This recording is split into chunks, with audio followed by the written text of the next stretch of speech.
안녕하십니까, 덕콩맨입니다. 버스 운전 자격시험 네 번째 시간입니다. 바로 문제로 들어가도록 하겠습니다. 여러분 환영합니다. 버스 운전 자격시험 4강입니다.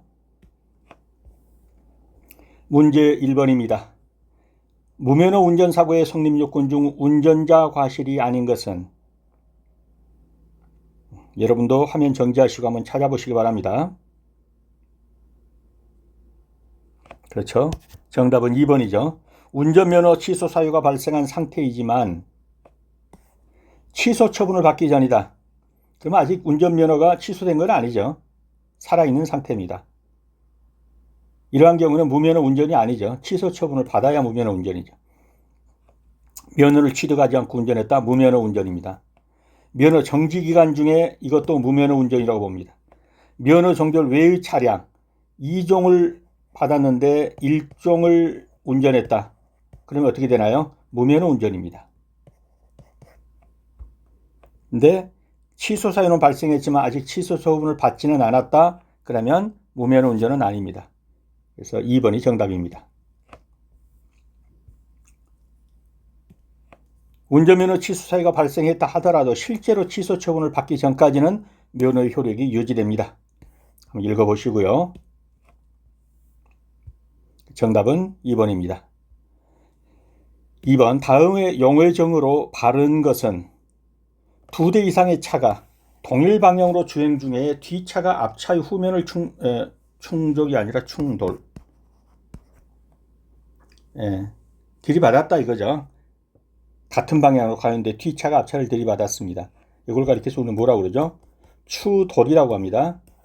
뒷차가 앞차의 뒷공무니를 들이받은 거, 추돌. 근데 충돌이라고 했으니까 틀렸죠. 차가 반대 방향 측방에 진입하여 그 차의 정면, 다른 차의 정면 또는 측면을 충족한 거. 다 이렇게 됐네요. 충돌한 거. 이렇게 고쳐주십시오. 접촉은 서로, 그걸 뭐라고 그러죠? 스치는 것. 이런 걸 접촉이라고 그러죠. 근데 이렇게 정면으로 다른 차의 정면을 들이받았다. 그럼 요거는 뭐라고 그러죠? 충돌이라고 하죠. 이렇게 되는데 여기서 오는 차하고 여기서 이리 가는 차하고 정면으로 앞을 서로 들이받으면 이게 충돌입니다. 차가 도로변 절벽 또는 교량 등 높은 게 떨어졌다. 이걸 우리가 뭐라고 그러죠? 추락이라고 그러죠.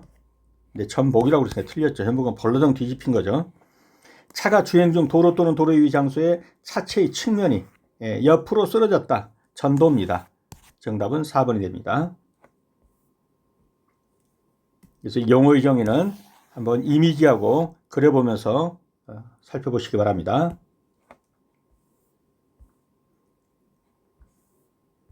3번입니다. 중간에 제가 여러분이 주의해야 될 것 하나를 말씀드릴게요. 뭐 1회독은 이렇게 하시되 이제 2회독이나 3회독으로 가시면은 어떻게 하셨냐면은 이렇게 정답 없는 문제에서 반드시 여러분이 먼저 정답 찍으셔야 돼요.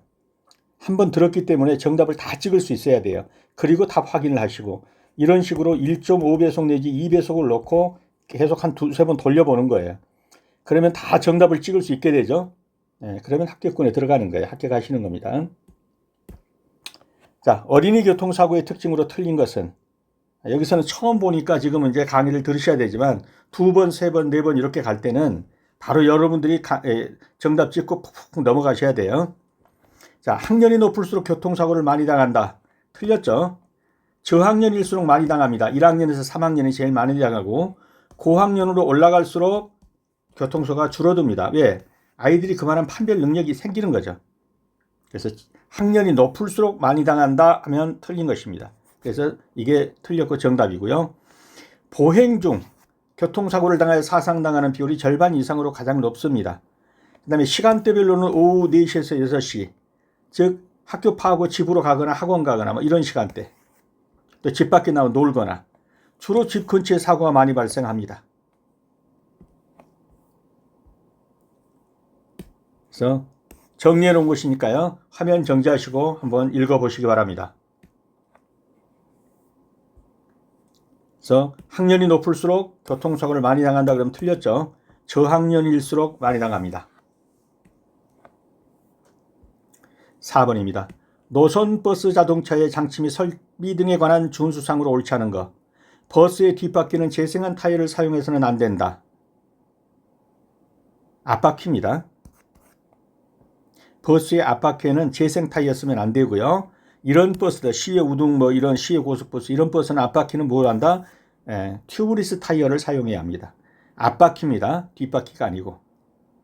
그 다음에 이거는 다 맞는 지문이니까 한번 살펴보시고요. 여객자동차 운수사법 시행규칙 별표 4에 나와 있습니다. 버스의 앞바퀴에는 재생 타이어를 사용해서는 안 된다. 어디에는요? 뒷바퀴가 아니라 앞바퀴에는. 시외 우등 고속버스, 시외 고속버스, 시외 직행버스 이런 거는 뭐 한다? 앞바퀴 타이어는 뭘로 해라? 튜브리스 타이어로 해라. 그렇지 않으면은 튜브 있는 타이어를 쓰게 되면 터질 때 안전사고 납니다. 그래서 튜브리스 타이어를 사용해라. 그 외에는 한번 읽어보시고요. 지문 하나하나는 다 읽어보시고 살펴보셔야 합니다. 버스의 뒷바퀴가 아니라 앞바퀴에는 재생 타이어를 사용해서는 안 됩니다. 뒷바퀴는 재생 타이어를 사용하든 말든 이제 자유죠. 법으로는 앞바퀴에는 재생 타이어 못 쓰게 돼 있어요. 그 다음에 이러한 시외버스, 고속버스에는 뭐 한다? 앞바퀴는 튜브리스 타이어를 사용해라. 뒷바퀴는 뭘로 하시든 뭐 알아서 하는 거고요. 앞바퀴는 이렇게 하라는 겁니다. 5번입니다. 교통사고에 영향을 미치는 인간 행위의 가변적 요소. 인간 행위의 가변적 요소예요. 그러니까 인간 행위에 관계되는 건 이거잖아요. 자연적 요소는 인간 행위가 아니죠. 그래서 1번이 정답입니다. 이 부분도 해설을 정리해 놓은 거니까요. 한번 읽어보시기 바랍니다. 6번입니다. 처분 시 관할관청의 행위에 대한 설명으로 옳지 않은 것은 1번 같은 경우는 맞는 지문입니다.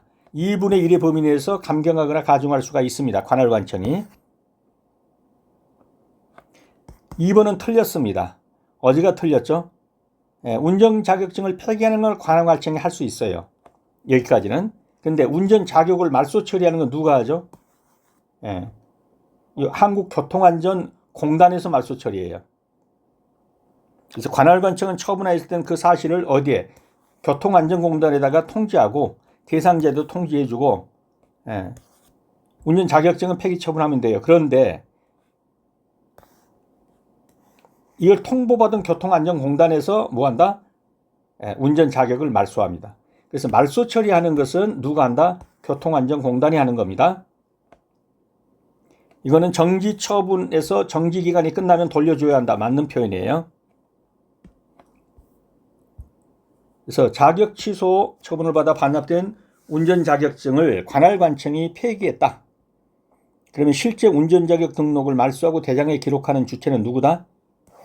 한국교통안전공단이다.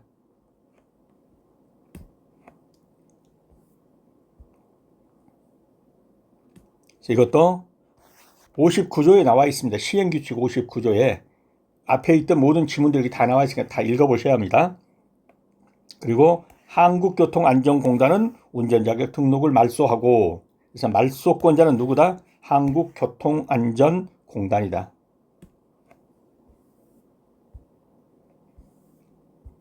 7번입니다. 사고 원인 조사에서 운행 중 여유 시간을 4초 이상, 상당히 길죠. 이렇게 유지한, 그러니까 여유 만만하게 하는 운전, 뭐 이렇게 보시면 되겠습니다. 서행 운전입니다.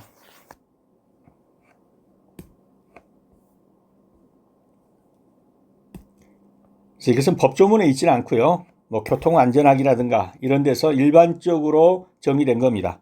서행 운전은 4초 이상 여유롭게 운전하는 것이고요. 정상 운전은 약 2초 정도의 여유 시간을 가지고 운전하는 거예요. 째깍 정도. 그러니까 어느 정도는 다 돌발 상황에도 대처할 수 있겠죠. 근데 과속 운전으로 가면 여유 시간이 1초 내외로 아주 짧습니다. 그래서 대처하기 어렵죠. 그래서 과속 운전하지 말라는 거예요. 준사고는 사고 날 뻔한 운전, 뭐 이렇게 보시면 되겠고요. 그래서 사고 원인에서 시간을 4초 정도 준다. 째깍. 이 정도의 여유가 있다는 얘기예요. 이건 서행 운전이에요. 밟으면 질키 설 수 있는 거. 8번입니다.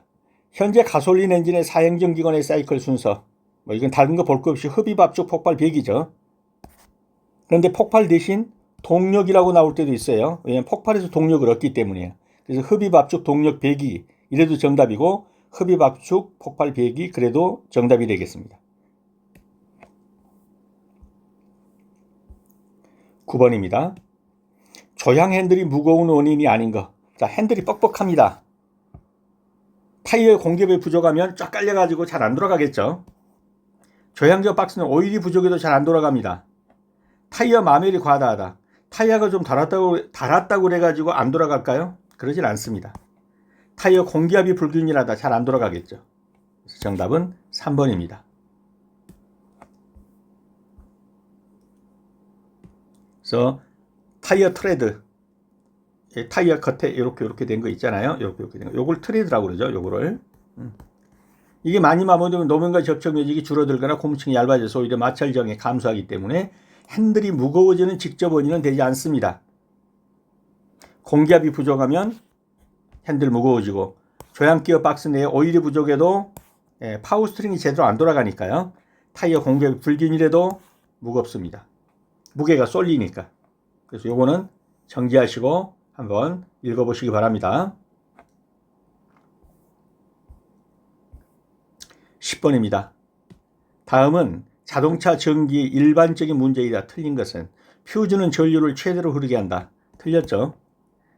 전류를 적정 전류까지 흐르게 하고, 그거 넘으면 바로 어떻습니까? 녹아버리죠. 퓨즈가. 더 이상의 전류를 흐르지 않게 하는 거예요. 왜? 기기를 보호한다든가 사람을 보호한다든가 이런 이유로 필요 이상의 전기가 흐르면은 차단시켜 버립니다. 어떻게? 퓨즈가 녹아가지고. 그래서 전류를 최대로가 아니라 적정 전류를 흐르게 한다. 같은 전압력 전구에서는 와트수가 클수록 전기 저항이 작습니다. 맞습니다. 같은 길의 전선 굵기가 굵을수록 전기 저항이 작습니다. 맞습니다. 이렇게 좁은 도로에 사람 100명이 지나가는 것하고 이렇게 넓은 도로에 사람 100명이 지나가는 거하고 어떤 게 저항이 적겠습니까? 이게 적겠죠. 요거는 서로 부딪혀서 막 저항이 많을 거란 말이에요. 전선의 굵기가 굵을수록 저항이 작습니다. 자동차 좌우에 스톱라이트 벙열로 접속한다. 직렬로 접속하면 왼쪽 끊어지면 오른쪽도 끊어져 버려요. 그래서 각각 병렬로 접속을 해서 한쪽이 끊어져도 한쪽이 살아있게 만드는 겁니다.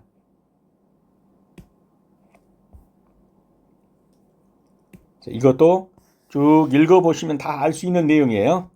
퓨즈는 회로에 과도한 전류가 흐를 때 스스로 녹아 끊어짐으로써 전선이나 전기 장치를 보호하는 안전장치입니다. 전류를 무한정 많이 흐르게 하는 것이 아니라 일정 기준치 이상의 과전류를 차단하는 역할을 합니다. 읽어보시면 다 아시겠죠? 같은 전압 와트수가 클수록 전기저항이 작다. 이것은 전기저항 R로 표시하죠. R은 P가 전력이잖아요. V제곱, V는 전압이에요. 이 식이 말해주는 건 뭐예요? 저항은 이 전류값의 역수다. 이게 분자로 들어가면 어떻다는 얘기예요? 이 둘 관계는 역의 관계라는 거예요. 역의 관계. 이게 커지면 이게 작아지는 거죠. 분자가 커지니까. 그래서 정비례 관계, 반비례 관계도 여러분이 알아두셔야 합니다. 그 다음에 여기서 R은 저항이고요. 로 A분의 1, A가 뭐냐면 굵기입니다. 이 말도 뭐냐면 로 A분의 1, 이 말은 A와 R은 뭐다? 반비례 관계다. 그러니까 전선이 크면 클수록 뭐한다? R, 저항은 작아진다. 이렇게 외울 자신 없으면 그냥 서술형으로 머리 한번 생각해 보시면 됩니다.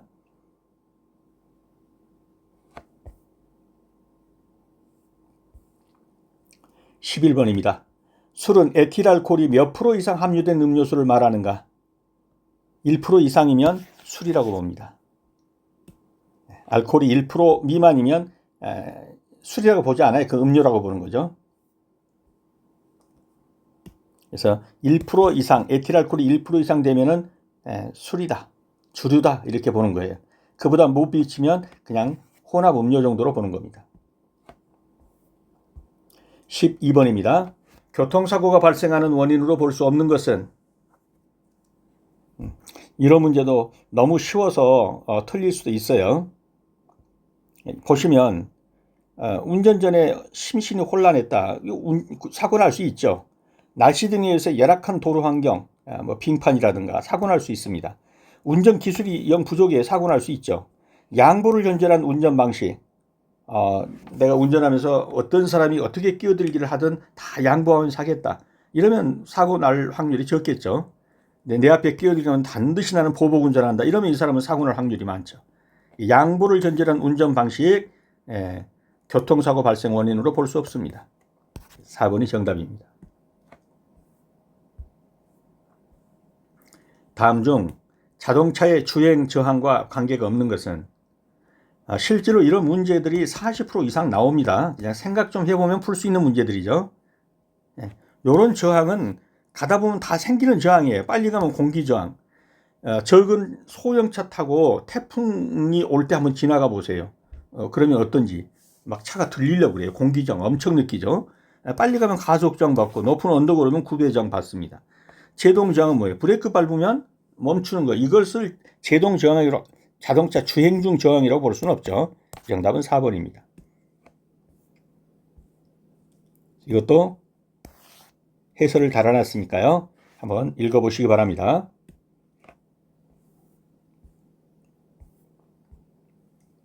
14번입니다. 자동 변속기 오일 색깔에 대한 설명이다. 옳지 않은 것은, 갈색. 장시간 사용하면 갈색 되죠. 백색. 오일에 수분이 부족한 경우. 이건 틀렸습니다. 오일에 수분이 들어가게 되면 희뿌연 색깔이 돼요. 부족이 아니라 수분이 들어간 경우 백색이 됩니다. 검은색. 기어가 마멸돼 가지고 쇳가루가 떨어져서 검은색이 됩니다. 투명도가 높은 붉은색 정상이죠. 자동 변속기 오일, 소위 우리가 말하는 미션 오일입니다. 요거 넣을 때 한번 보신 분들 계실 거예요. 투명한 붉은색입니다. 이게 정상 상태예요.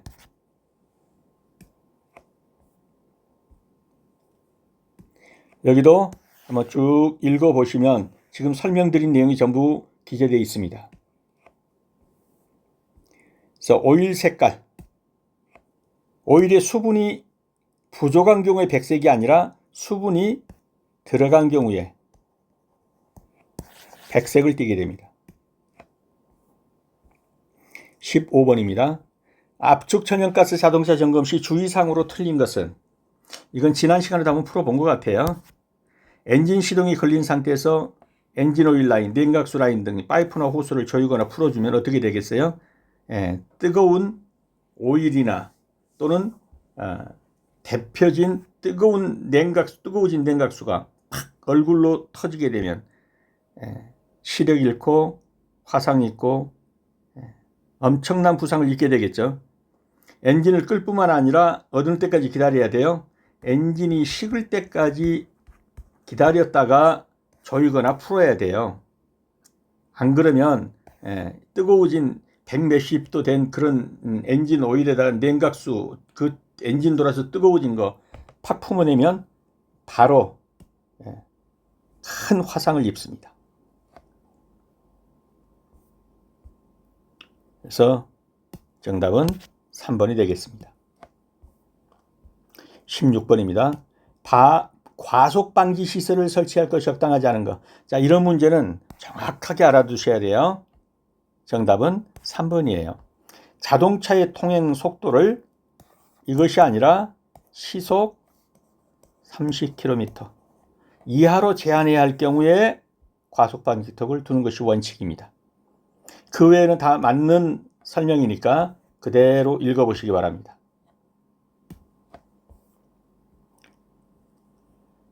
그래서 국토교통부의 도로안전시설 설치 및 관리 지침에 따르면 과속방지턱, 과속방지시설은 어느 때 한다? 시속 30km 이하로 제한할 필요가 있는 구간에다가 설치합니다. 나머지는 읽어보시고요. 그래서 어디가 틀렸어요? 이 부분이 틀렸죠. 시속 30km 이하로 제한해야 하는 구간. 17번입니다. 편도 2차로인 고속도로의 통행 방법으로 잘못된 것은 쭉 보시면 답이 눈에 보이실 겁니다. 자, 생각해 보세요. 여기가 중앙선입니다. 해봐야 편도 2차로예요. 그런데 지금 2차로로 가고 있습니다. 2차가 앞지르게 하고 싶어요. 어떻게 2차로로 앞지르게 할 수 있겠어요? 1차로로 가가지고 앞지르를 하든지 해야죠. 예, 좌측으로 앞지르게 해야 되니까. 그러려면은 뭐 1차로로 들어갈 수밖에 없겠죠. 2차로에 가는 차가 2차로에 가는 앞차를 어떻게 2차로에서 예? 요 2차로에서 앞지르게 할 수 있겠어요? 그러니까 그냥 봐도 말도 안 되는 거죠. 2번이 정답입니다. 1차로는 앞지르기 차로입니다. 1차로는. 2차로는 모든 차의 주행 차로입니다. 그런데 특별히 평도 2차로 고속도로에서는 시속 80km 미만일 경우에는 그냥 요 1차로도 주행 차로로 봐줍니다. 2차로로 계속 가도 돼요. 시속 80km도 안 나오면. 편도 2차로 고속도로에서. 그러니까 이것도 맞는 거예요. 부득이한 때에는, 즉 시속 80km 미만이 된 때는 1차로로 그냥 계속 통행해도 된다 이 말입니다. 자, 이거를 조문에서 따서 전부 다 해드렸으니까 글씨를 늘려가면서 한번 좀 보시기 바랍니다.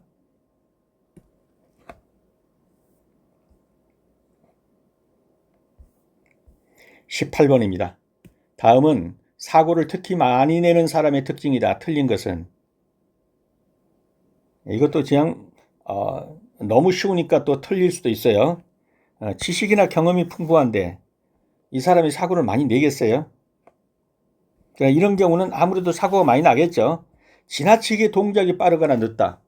너무 그 선입견으로 말이죠. 그렇게 안 해도 되는데 저 차 하는 걸 보니까 이렇게 할 것 같네. 그리고서 미리서 짐작 잡고 선행동 때리거나 이러면 사고 날 확률이 많습니다. 충동 억제력 부족에도 상황 판단이 떨어져도 이런 경우에는 사고를 많이 내는 사람입니다. 지식이나 경험이 풍부한 사람은 사고를 적게 내겠죠. 정답은 4번이 되겠습니다. 19번입니다. 야간에 안전하지 않은 운전 방법. 이것도 그냥 답이 눈에 보이죠. 야간에 대형차의 전조등 눈부심 피하려고 선글라스 끼면 눈부심은 피하겠지만 앞에 지나가는 사람도 안 보이겠죠. 야간에 선글라스 끼면 안 됩니다. 4번이 정답입니다.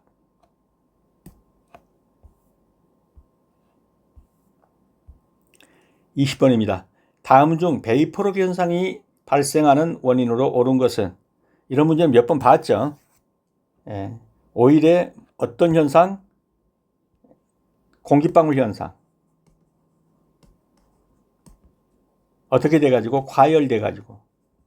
엔진이 과열되거나 또는 엔진 오일 자체가 나쁜 오일, 불량한 오일을 사용하거나 이러면 엔진에 공기방울이 생긴단 말이에요. 그러면 밟아도 공기방울로 쑥 들어가지 압을 밀어가지고 압이 받질 않는단 말이에요. 그래서 불량한 브레이크 오일을 사용했을 때 풋브레이크를 너무 많이 받아가지고 열화 현상이 일어났을 때 이런 때 베이퍼록 현상이 일어납니다. 그래서 정답은 4번이 되겠습니다. 베이퍼록 현상. 브레이크와 패티스크의 마찰열 때문에 브레이크 오일이 끌어올라서 오일란 내부에 뭐가 기포가 공기방울이 생기는 거. 어떤 경우에 불량 노후 브레이크 오일을 사용하거나 긴 내리막길에서 브레이크를 계속 반복 사용하거나 이러면은 베이퍼록 현상이 일어납니다. 네, 오늘은 여기까지입니다. 수업하시느라 수고 많으셨습니다. 다음 시간에 다시 뵙겠습니다. 감사합니다.